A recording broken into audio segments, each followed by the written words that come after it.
সামনে আসছে জাকাত। জাকাত নিয়ে সংক্ষেপে একটু বলি। গত বছর আমি জাকাত নিয়ে একটা ভিডিও দিয়েছিলাম, সদকা এবং জাকাত এই বিষয়ে। যারা দেখতে চান দেখে নিতে পারেন। জাকাত হচ্ছে আরবি শব্দ। কোরআনে অসংখ্যবার এই জাকাতের কথা আছে। বিশেষ করে যতবার সালাতের কথা আসছে, সালাত কায়েম করা, সালাত প্রতিষ্ঠা করা, ততবারই সাথে জাকাতের কথা বলা হয়েছে। এছাড়াও আরো অসংখ্য জায়গায় জাকাতের কথা বলা হয়েছে। এবং জাকাত হচ্ছে জাক্কা, জাক্কা হচ্ছে জাকাত। এই জাক্কাকেই আমরা বাংলায় বলি জাকাত, কিন্তু ঝাক্কা আরবি শব্দ, যার অর্থ হচ্ছে পরিশুদ্ধ করা, পবিত্র করা। এখন এই জাক্কা বা এই জাকাত বা এই পরিশুদ্ধি কিভাবে হয়? অন্তর পরিশুদ্ধ করতে হলে আপনার অন্তরের কালিমা দূর করতে হয়। অন্তরের কালিমা কিছু টাকা বা কিছু সম্পদ গুণে হিসাব করে কাউকে দিলে হয় না। আল্লাহ বলছেন রসুলের ব্যাপারে, রসুলাম মিনহুম ইয়াতলু আলাইহিম আয়াতিকা ওয়া ইউযাক্কিহিম ওয়া ইউআল্লিমুহুমুল কিতাবা ওয়াল হিকমা। তো এই যে রসুলাম মিনহুম, আমাদের মধ্যে থেকে একজন রসুল দেন, তিনি কি করবেন? ওয়া ইউআল্লিমুহুমুল কিতাব, তিনি আমাদের কিতাব শিক্ষা দিবেন। ওয়াল হিকমাতা, হিকমা অর্থাৎ প্রজ্ঞা শিক্ষা দিবেন, অর্থাৎ কোরআনের যেই দর্শন, যেই সত্য লুকিয়ে আছে সেই সত্য তুলে ধরবেন। সেই সত্যের মাধ্যমে আমাদেরকে হিকমা শিক্ষা দিবেন এবং এই হিকমা শিক্ষার মধ্যে দিয়ে ওয়ুযাক্কিহিম, আমাদের অন্তর পরিশুদ্ধ করবেন। এই জাক্কাটাই হচ্ছে অন্তর পরিশুদ্ধ করা, এই জাক্কাটাই হচ্ছে জাকাত। এখন যার মনে করেন 100 কোটি টাকা আছে, তিনি যদি গুনে গুনে 2.5%, 100 কোটির 2.5% কত হয়? 2.5 কোটি। তো 2.5 কোটি টাকা, 100 কোটি টাকা থেকে উনি যদি মানুষকে ভাগবাটোয়ারা করে দিয়ে দেন, তাতে ওনার কি হয়? ওনার কি অন্তর পরিষ্কার হয়ে যায়? ওনার কি ওই টাকার মায়া ত্যাগ হয়ে যায়?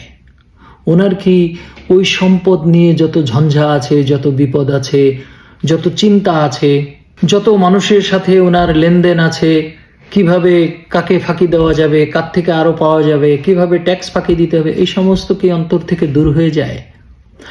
যায় না। বরং ওই যে টাকাটা দিতে হলো, সেটা দিয়ে সে এক প্রকার জাহির করে বেড়ায়, আর 2 হচ্ছে সেটার জন্য তার আফসোস থাকে যে এতগুলো টাকা দিয়ে দিলাম।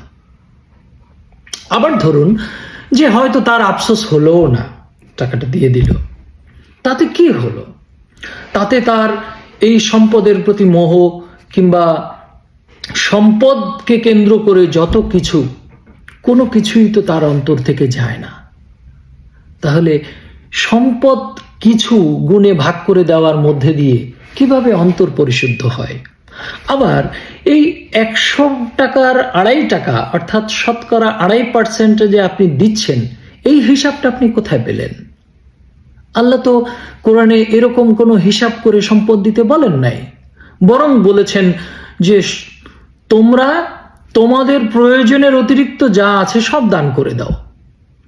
অর্থাৎ আমার প্রয়োজন, আমি একটা শার্ট পরেছি, এখন আমার যদি এরকম 20টা শার্ট থাকে, আমার যদি একটা বাড়িতে আমি থাকি, একটা বাড়ি হলে হয়ে যায়, আমার যদি 5টা বাড়ি থাকে, আমার একটা গাড়ি হলে হয়ে যায়, আমার যদি এক এক সময় এক এক গাড়ি ব্যবহার করার জন্য একাধিক গাড়ি থাকে, আমার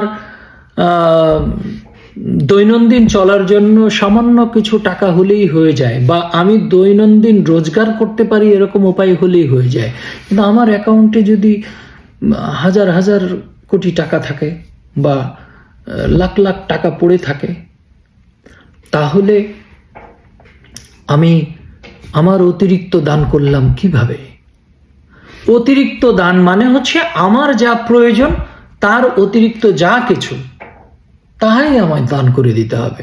এখন আমরা তো বুঝতেই পারি না যে আমার কতটুকু প্রয়োজন, আমার প্রয়োজনের অতিরিক্ত কতটুকু, সেটাই আমরা নির্ধারণ করতে পারি না। আমার যত পাই আরো চাই, যত পাই আরো চাই, আমার প্রয়োজন শেষ হয় না। তো এই কারণে ওই যে বলেন যে গরিব লোক গরিব নয়, ধনী লোক বেশি গরিব, কারণ ধনী লোকের চাহিদা বেশি, আরো চাই আরো চাই, তার অভাব, যার অভাব সেই তো গরিব। আর গরিব লোকের অভাবও কম, তার গরিবানাও কম। যে খেতে পায় না তার দুবেলা খাবারের চিন্তার অভাব, যার বাসস্থান নাই তার একটা বাসস্থানের অভাব, যার একটা গাড়ি নাই তার হয়তো একটা গাড়ির অভাব। কিন্তু যার এই সব কিছু আছে তারপরেও তার অভাব শেষ হয় না। তাহলে বেশি গরিব কে? যে বেশি ধনী, বেশি সম্পদের মালিক, সেই বেশি গরিব। তো এখন এই সম্পদ দেবার মধ্য দিয়ে আসলে আমাদের অন্তর পরিশুদ্ধ হয় না, অর্থাৎ জাক্কাহ যেটা জাকাত সেটা হয় না। আমরা সম্পদ যেটা দেই এটাকে আল্লাহ বলেছেন সদকা, আর এই সদকা দিতে হয় গরিবকে, অসহায়কে, পথচারীকে, ভ্রমণকারীকে, ঋণগ্রস্তকে, যে দাসত্বে বন্দী আছে সেই দাসত্ব থেকে মুক্ত করাতে। এই ক্ষেত্রগুলো আল্লাহ নির্ধারণ করে দিয়েছেন 8টি ক্ষেত্র, কিন্তু আমরা তার মধ্যে ক্ষেত্র বানিয়েছি মসজিদ, ক্ষেত্র বানিয়েছি মাদ্রাসা, ক্ষেত্র বানিয়েছি লিল্লা বোর্ডিং, ক্ষেত্র বানিয়েছি এতিমখানা। এতিমখানা যদিও এতিমকে আল্লাহ দান করতে বলেছেন, কিন্তু এতিমখানা বানিয়ে আমরা একটা ব্যবসা বানিয়ে নিয়েছি। এতিমের নামে টাকা পয়সা নিচ্ছি, সেই টাকা পয়সা দিয়ে আমি বিল্ডিং বানাচ্ছি, সেই টাকা পয়সা দিয়ে আমরা মজমাস্তি করে চলছি, সেই টাকা পয়সা দিয়ে আপনি সুন্দর পোশাক পরছেন, সুন্দর গাড়িতে চড়ছেন, সুন্দর সুন্দর খাবার খাচ্ছেন। এতিমকে নামমাত্র কিছু একটা খাইয়ে এতিমের নামে আপনারা টাকা নিচ্ছেন।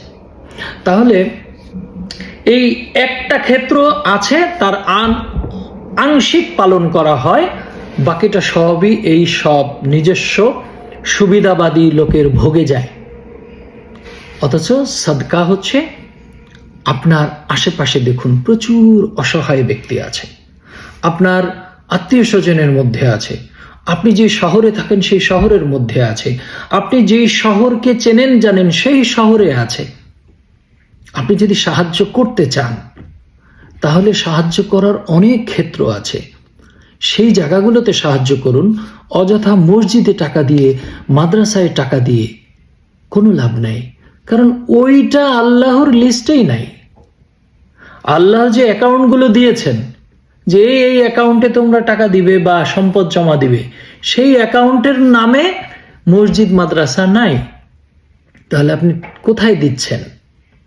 আপনি দিবেন আপনার পাশে, আপনার একা আত্মীয়, যে আত্মীয়কে আপনি পরিচয় দিতে লজ্জাবোধ করেন যে আপনি অবস্থা সম্পন্ন, সে গরিব, তার পোশাক ভালো না, তার ঘর ভালো না, তার কথাবার্তা ভালো না, সে আপনার সাথে আপনার পরিবেশে মিশতে পারে না, এবং তাকে আপনি পরিচয়ও দেন না। কেন? আপনি তাকে সাহায্য করুন, আপনি সাহায্য করুন, গোপনে করুন, যদিও পরিচয় দেওয়াটা জরুরি। আপনার বাড়িতে যে কাজের মানুষ রেখেছেন, আপনার সহযোগী, আপনার হেল্পিং হ্যান্ডস, এদেরকে আপনারা সাহায্য করুন। আপনারা এদেরকে সাহায্য করেন, কিন্তু তার বিনিময়ে তাদের থেকে বেশি কাজ আদায় করে নেন বা বেশি আশা করেন, তাহলেও আপনার দান হলো না।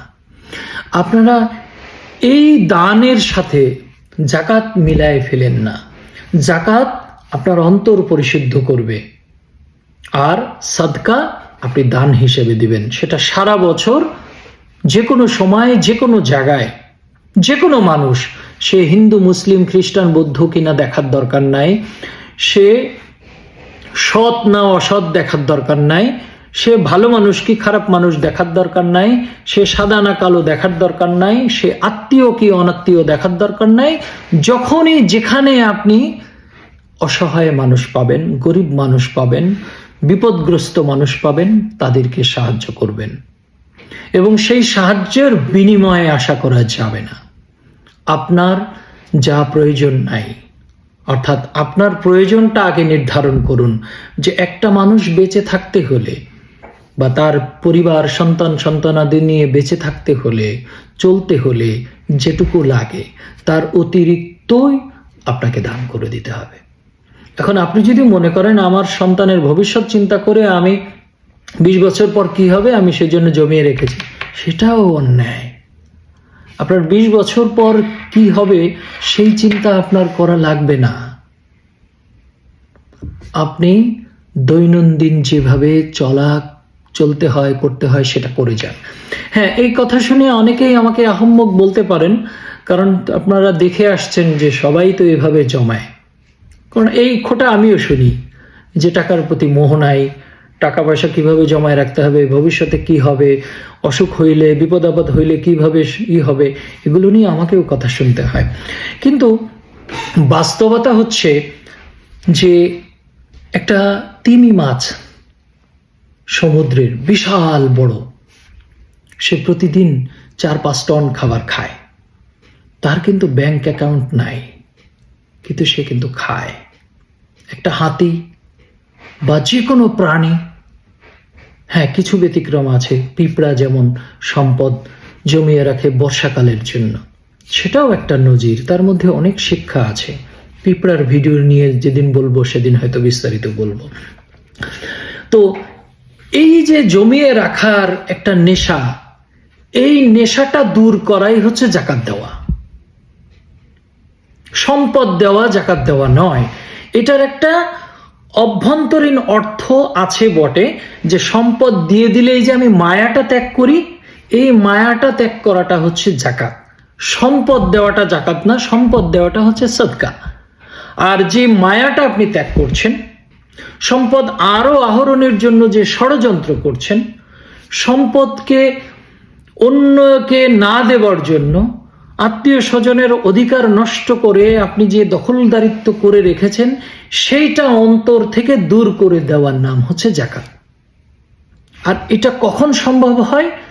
যখন আপনি আপনার রসুলের হাতে হাত রেখে বায়াত নেবেন, আপনার গুরুর হাতে হাত রেখে শপথ নেবেন যে আমি সম্পদের মায়া ছাড়লাম, রূপের মায়া ছাড়লাম, জ্ঞানের মায়া ছাড়লাম, পোশাকের মায়া ছাড়লাম, খাওয়ার মায়া ছাড়লাম।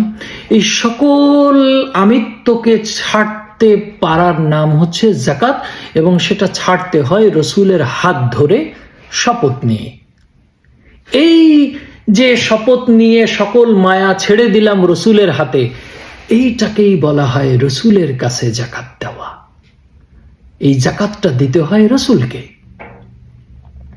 এখন আবার প্রশ্ন জাগবে যে রসুল কই পাবো, রসুল তো মারা গেছে।